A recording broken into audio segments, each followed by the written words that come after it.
What I would say to a young woman who is contemplating her future is aim high. And I really believe that you have to aim for the stars, set your sights high.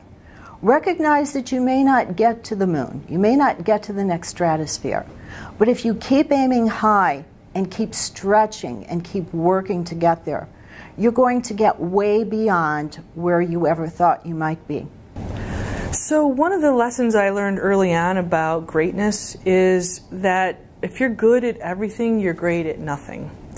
And I, early on in my career, was trying, I took accounting classes and I took marketing classes and I took management classes just for fun, just because I wanted to be well-rounded, I wanted to know it all. And I did. I was very successful in that. I was considered sort of a generalist when it comes to nonprofit management. But then I realized that I wasn't great at any one single thing. I didn't have sort of that thing that that I could rest on, that people knew that I was great about. So my advice to young women today is to figure out what is your one thing that you want to be great at and go for it. Build your brand around that, build your knowledge around that, build your network of people around that, and let everything else go. You have to read the paper, you have to go on the internet, you have to know what's going on around you, you have to know what's going on in your community, you have to know what's going on in your state. It's really, really important to be informed. I think you need to learn, managing your household is managing a business. You need to have some basic business skills.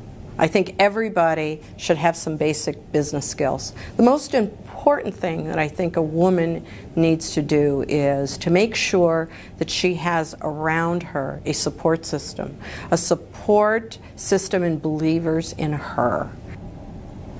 I would tell her to take the long view and think about where she wants to be and think about how each job that she takes is going to be a step on that ladder.